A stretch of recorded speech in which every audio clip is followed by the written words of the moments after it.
Então, antes de tudo, vamos dar uma olhada nesse componente, Inaccessible Button with Model. Ele tem um estado local e renderiza esse botão como uma div, o que é totalmente inacessível. Aqui, por exemplo, se eu apertar Tab, eu não consigo focar esse botão, eu só consigo interagir com ele clicando com o mouse. E eu até consigo fechar o modal Personal Landscape, porque o modal em si é acessível, mas o foco não volta para o botão. E mesmo que o foco estivesse no botão, eu não conseguiria ativá-lo com Enter ou a tecla de espaço, como é de se esperar quando você tem um botão. Então vamos imaginar aqui que a gente tem um React Custom Hook chamado useButton, que retorna props que a gente poderia passar para o nosso componente. Ou a gente poderia ter um componente button, onde em vez de passar children diretamente, a gente passaria uma função. E essa função receberia as props do button, que a gente poderia passar para o nosso componente inacessível. Ou esse componente button poderia ter uma sProp, que receberia o nosso componente, e o próprio button seria o responsável por injetar as props dele no nosso componente. Em todos esses casos, o que se espera é que tanto o hook useButton quanto o componente button façam o nosso componente acessível. Então aqui, por exemplo, eu poderia focar o botão usando o teclado, pressionando a tecla Tab, e aí eu poderia ativar o botão também com a tecla Enter. E aí no momento que eu fecho o modal, o foco volta para o botão. Então, o que eu quero abordar aqui são diferentes maneiras de construir componentes de forma que você possa facilmente combinar um com o outro, como se fossem peças de Lego, da mesma forma que nós acabamos de combinar o componente button com o nosso Inaccessible Button with Modal. Bom, meu nome é Diego Haas, vocês podem me encontrar como @DiegoHaas no Twitter e no GitHub. Eu sou autor de uma biblioteca de componentes open source chamada Reakit, e a maior parte das coisas que eu vou mostrar aqui são coisas que foram aplicadas no Reakit e aprendizados, em geral, que foram tirados de lá. E além disso, eu sou JavaScript Engineer na Automatic, que é a empresa por trás do WordPress.com, do WooCommerce, do Tumblr e de vários outros projetos. E ao contrário do que muita gente pensa, a gente não faz só PHP. Eu praticamente não faço nada em PHP, a gente faz muito JavaScript e muito React. Os principais projetos que a gente tem lá, que é a interface do WordPress.com, que é o Calypso, e o Block Editor do WordPress, que é o Gutenberg, são feitos usando o React. E em toda a minha carreira, essa é a única empresa que eu realmente indico as pessoas aplicarem. Principalmente se você fizer parte de alguma minoria, eu ficaria muito feliz que você aplicasse. A primeira coisa que eu quero falar é sobre o que eu chamo de Open Closed Component, que é um padrão baseado num dos princípios Solid. E na prática, aplicando isso a um componente React, isso significa que a gente consegue facilmente estender a funcionalidade de um componente sem ter que modificar o código dele, o que na analogia do Lego seria o equivalente a abrir aqueles buracos embaixo para que aquela peça consiga receber os pinos das outras peças, que seriam as props que os outros componentes retornariam. E aí, pegando o nosso componente Inaccessible Button with Modal, e engraçado que a parte mais inacessível desse componente é falar o nome dele, eu também adicionei um class name e um style aqui para ajudar na explicação. Mas a primeira coisa que a gente tem que fazer aqui é escolher um elemento que vai ser o elemento principal daquele componente, nesse caso é o botão. Então a gente tem que receber props e passar as props para esse componente. E também nós temos que dar a possibilidade desse componente ser estilizado sem que você tenha que modificar o código dele.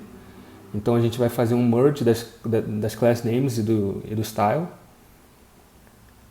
E a gente também tem que fazer o merge dos eventos, para que a gente também possa adicionar eventos por fora, sem ter que modificar o código desse componente.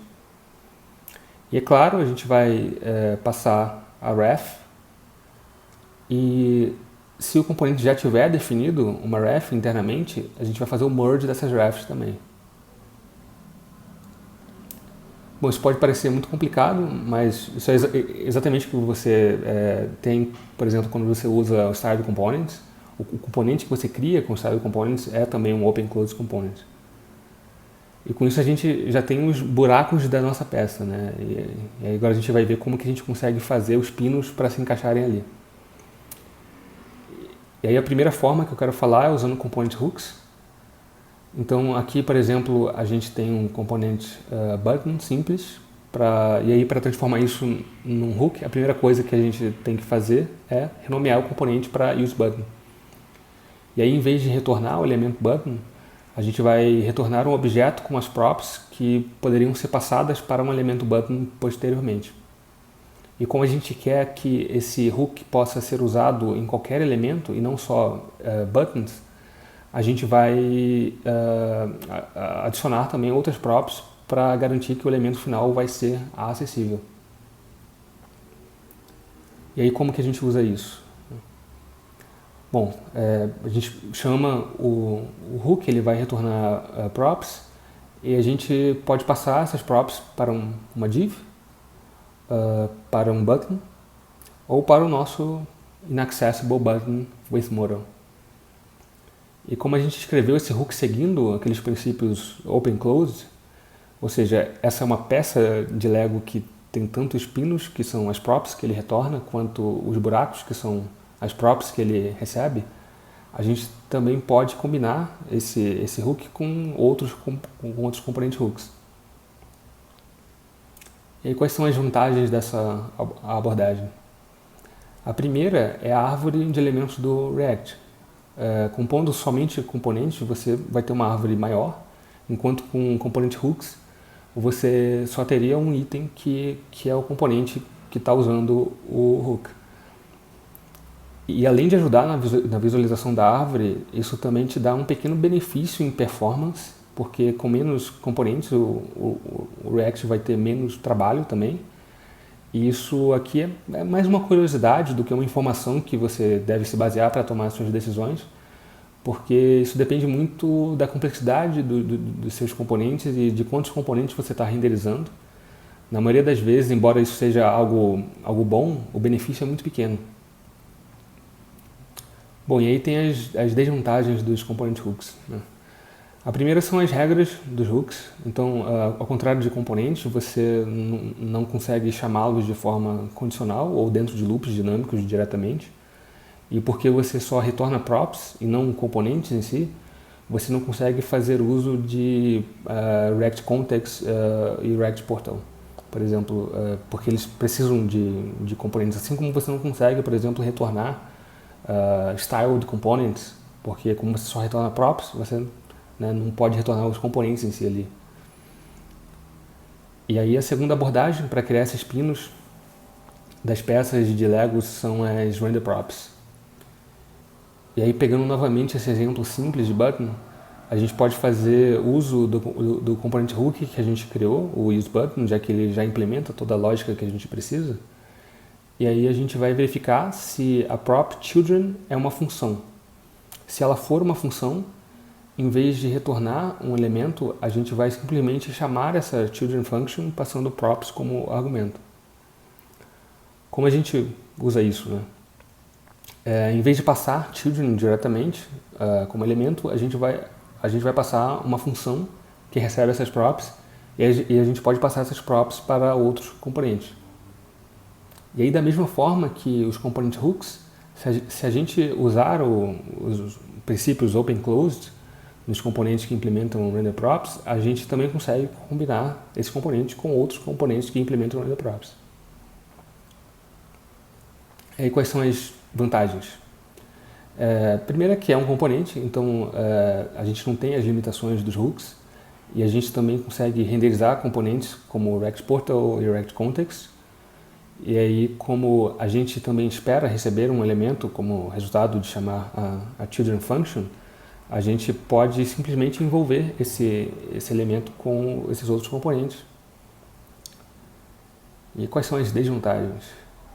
Bom, comparando com os component hooks ainda, você vai ter uma árvore de elementos maior.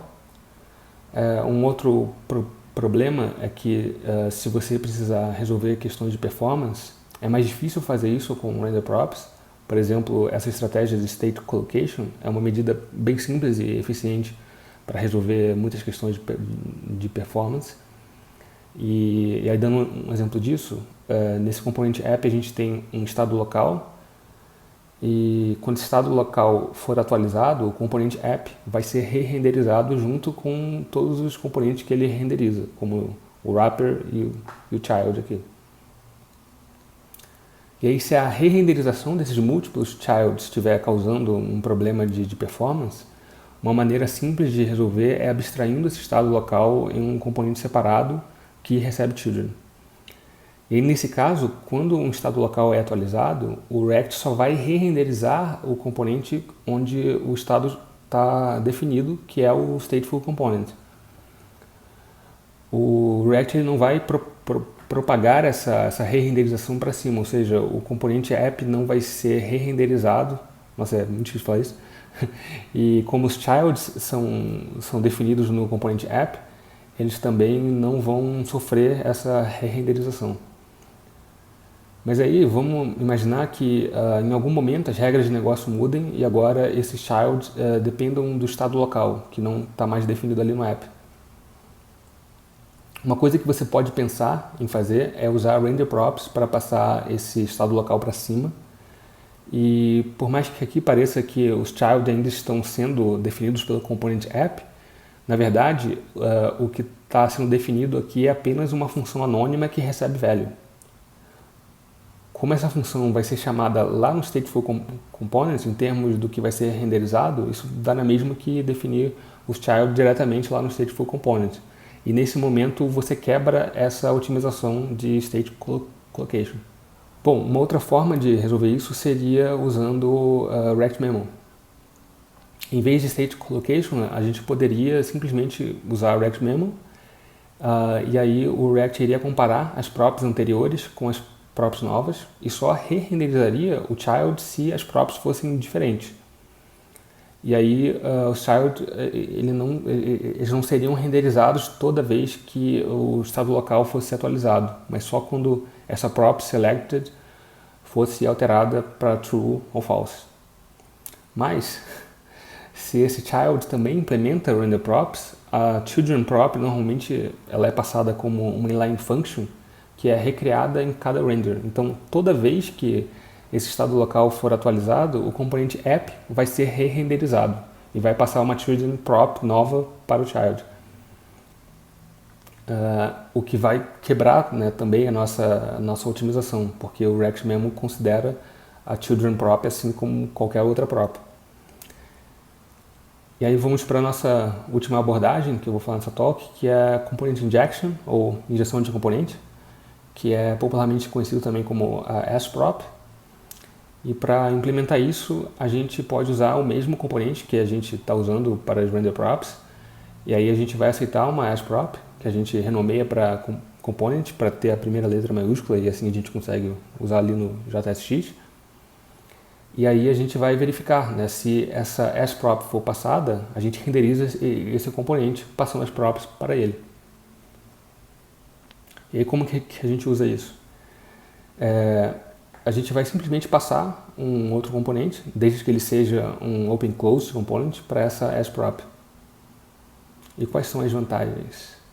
Bom, assim como nas render props, é um componente, então você é livre para renderizá-lo dinamicamente ou renderizar outros componentes internamente. E aí uma outra vantagem é que essa abordagem resolve aquele problema com o React Memo que as render props têm.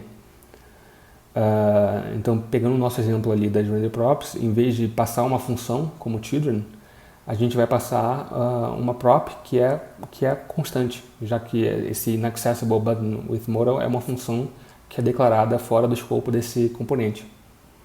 Mas isso poderia também ser uma classe, né?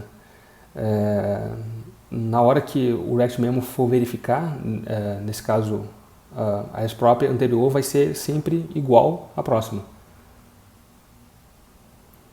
Então, uma outra vantagem é que com Component Injection a gente consegue ter também um código menos verboso, mais limpo e mais fácil de ler. Então, eu acho que a gente pode concluir nessa talk que Component Injection é a melhor das abordagens apresentadas aqui, porque isso resolve todos os problemas que a gente tem com as outras abordagens. E você deve estar pensando, por que esse cara só não falou logo disso antes e sem ficar enrolando com as outras coisas? E algumas pessoas já até fecharam o vídeo, começaram a colocar ASP.ROP no código inteiro. Bom. Da mesma forma que isso pode ser menos verboso, também pode ser mais verboso dependendo do que você está fazendo. Por exemplo, com render props, você pode facilmente passar as props que a função recebe para uma outra prop em outro componente, em vez de simplesmente fazer um spread das props. Com ASP.ROP você não consegue fazer isso, porque essa prop espera receber um componente. E nesse caso você estaria passando uma inline function que o React iria remontar em cada render.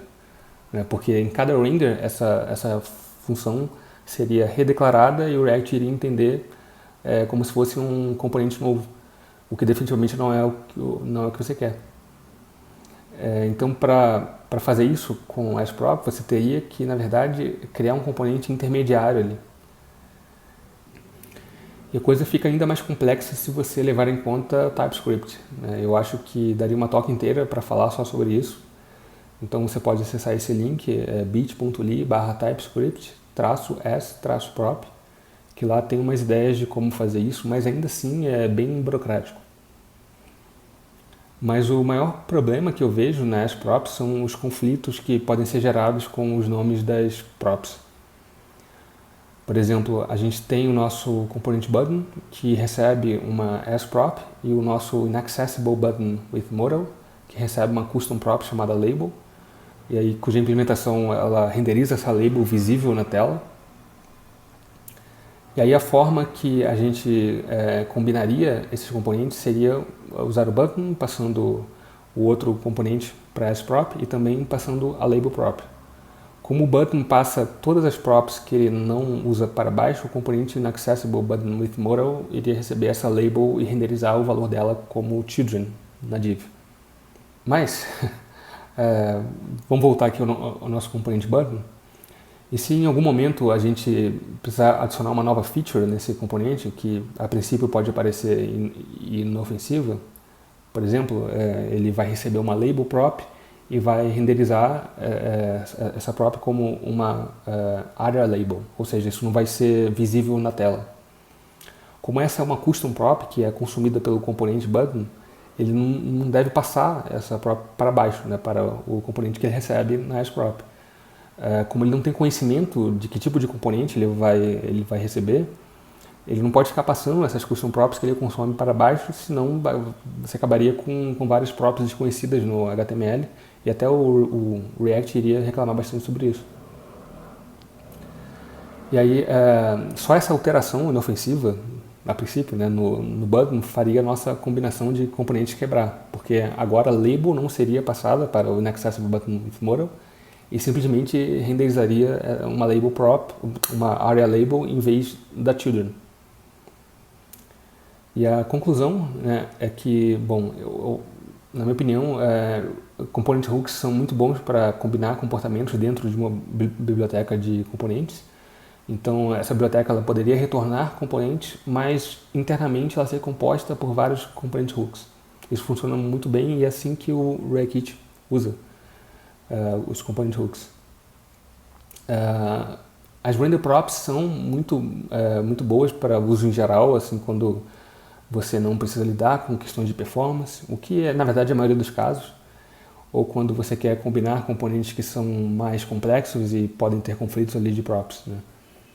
E Component Injection, ou ASP.ROP, funciona muito bem para casos mais simples, quando você sabe que os componentes não vão ter custom props, ou quando você tem cuidado ali de nomear essas props de forma muito específica, para caso exista colisão, o efeito final seja basicamente o mesmo, porque os dois componentes fariam a mesma coisa com aquela prop, né, vamos dizer assim. Ou você nomeia essa prop de forma específica, de forma que de fato não exista a colisão. E também eu diria que as prop é a melhor opção caso você queira se beneficiar de React Memo. E aí é só ter cuidado com a colisão das props. E por fim eu gostaria de adicionar um bônus aqui. Pegando o nosso Inaccessible Button with Modal, eu espero que essa seja a última vez que eu tenho que falar esse nome. A melhor forma de resolver o problema dele não é fazendo nada disso que a gente fez, é usando um button em vez de uma div. Essa é a forma mais simples e mais efetiva de fazer isso. Então, nada disso que eu falei nessa talk seria necessário. Mas, se a gente faz desse componente um Open Closed Component, a gente tem a possibilidade de renderizar esse componente em contextos diferentes.